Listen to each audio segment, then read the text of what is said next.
Most people think strength shows up in the moment you fight back. They believe power is proven by the sharp comeback, the emotional defense, the need to explain yourself, or the urge to correct someone who is being unfair or toxic. But that idea of strength is immature. Real strength doesn't raise its voice. It doesn't rush to prove anything. It doesn't need to win every interaction.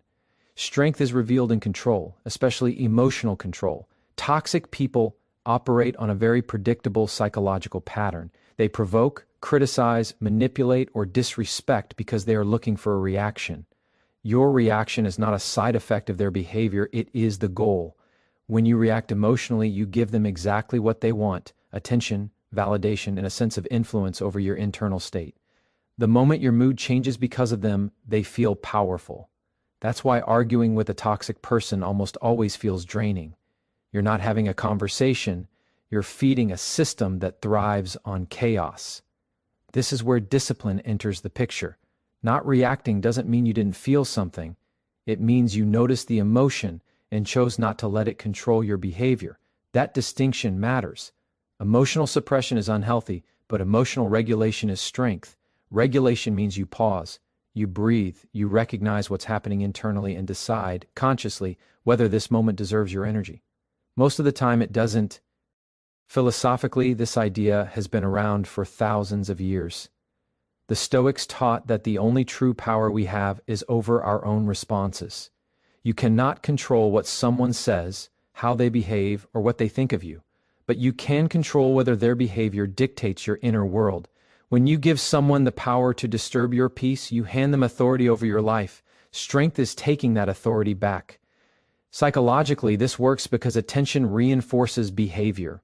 When toxic people don't get reactions, their behavior loses momentum. Silence, calmness, and emotional neutrality disrupt their expectations. They expect defensiveness, they expect anger, they expect you to explain yourself. When none of that shows up, the dynamic shifts. Suddenly, they are talking into a void. And nothing unsettles a manipulative person more than losing emotional access to you. There's also a deeper layer here that most people miss. Reacting often comes from ego, not self-respect. The ego wants to be seen as right, understood, or validated. It pushes you to respond immediately, to prove your point, to defend your image. Self-respect, on the other hand, doesn't need to convince anyone. It's quiet. It's stable. It doesn't depend on external approval. When you stop reacting, you're not losing your voice. You're choosing not to waste it. Think about the strongest people you know. They are rarely the loudest in the room. They don't explain themselves to everyone. They don't argue with disrespect. Their presence alone sets the tone. That's because they have mastered themselves first, and self-mastery is always more impressive than dominance over others. Not reacting also protects your nervous system. Chronic exposure to toxic behavior keeps your body in a state of stress, elevated cortisol, mental fatigue, emotional exhaustion. Over time, this affects your clarity, confidence, and decision-making. When you choose control instead of reaction, you are choosing long-term strength over short-term satisfaction. You're choosing peace over drama, focus over distraction. This doesn't mean you tolerate disrespect or pretend everything is fine. Control doesn't equal passivity. It means you respond strategically instead of emotionally. Sometimes the strongest response is silence. Sometimes it's a brief, calm statement. Sometimes it's disengagement. But whatever the response is, it comes from intention, not impulse. And here's the truth most people don't want to hear. If someone can make you react easily, they can influence you easily. That's not an insult, it's an opportunity for growth. Emotional triggers are not weaknesses to be ashamed of. They are signals pointing to areas where you still have work to do. Every time you choose control, you strengthen that muscle. Over time, fewer things trigger you, not because you became numb, but because you became grounded. This is why non-reaction is not indifference, it's elevation. You're operating from a higher level of awareness. You see the behavior for what it is. You understand the pattern, and instead of stepping into it, you step back. That space you create between stimulus and response is where freedom lives. When you master this, something interesting happens.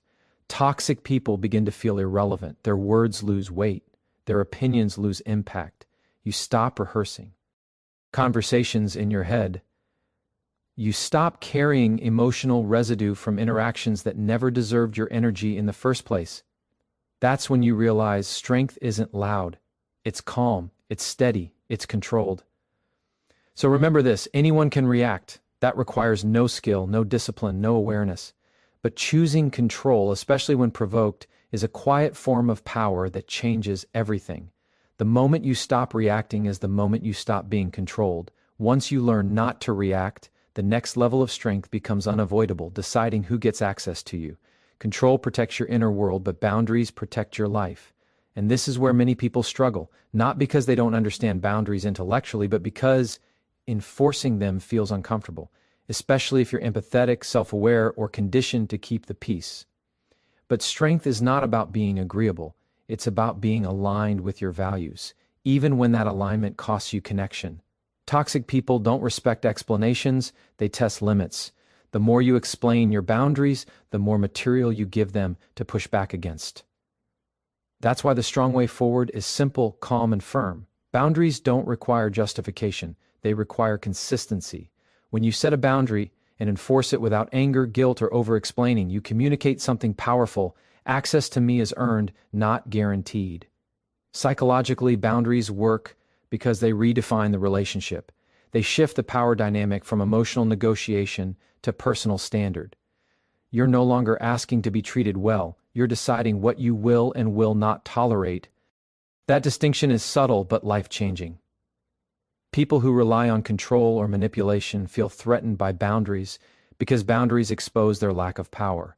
They can no longer provoke a reaction or cross lines without consequence. Distance plays a critical role here, and it's often misunderstood. Distance is not cruelty, it's clarity. When someone consistently drains your energy, disrespects your values, or destabilizes your peace, proximity becomes self-betrayal. You don't need conflict to justify distance. Repeated patterns are justification enough. Strength is recognizing when someone has shown you who they are and believing them the first time. Philosophically, self-respect is the foundation of a meaningful life. You cannot build confidence, clarity, or peace on top of constant self-abandonment. Every time you allow toxic behavior to continue unchecked, you send yourself a message, my comfort matters less than their approval. Over time, that message erodes your sense of worth. Boundaries reverse that damage. Each boundary you enforce restores trust with yourself, and self-trust is the root of inner strength. One of the hardest truths to accept is that some people will not grow with you, not because you failed them, but because growth threatens their identity. When you raise your standards, you expose who was benefiting from the lack of them. This is why enforcing boundaries often comes with loss. People may withdraw, they may criticize you, they may accuse you of changing, but that reaction is information. It reveals who valued access to you more than respect for you. Strong people understand this and move forward anyway. They don't argue with misunderstanding. They don't chase closure. They don't try to be seen correctly by those committed to seeing them incorrectly.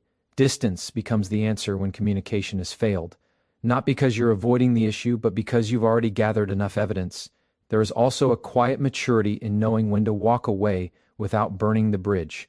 Strength doesn't need drama. It doesn't announce its departure. Sometimes the most powerful boundary is simply no longer showing up in the same way. Less availability, less engagement, less emotional investment, not as punishment, but as protection. This approach preserves your energy for what actually matters. When you stop trying to manage toxic people, you regain time, focus, and emotional capacity. That space allows healthier relationships to grow. And here's something rarely said out loud: peace feels unfamiliar at first. When you're used to chaos, calm can feel empty. But that emptiness is not loneliness. It's room. Room to rebuild, room to think clearly, room to choose better. Boundaries are not walls meant to isolate you from the world. They are filters. They let the right people in and keep the wrong dynamics out. The people meant to stay in your life will adjust. They won't demand explanations or guilt you into shrinking. They will respect your limits because respect is the price of closeness.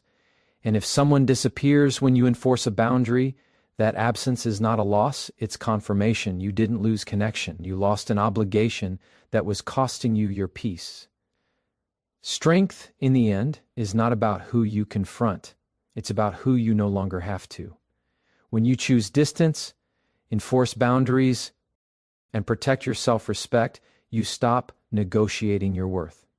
And the moment you stop negotiating your worth is the moment your life begins to feel like it finally belongs to you.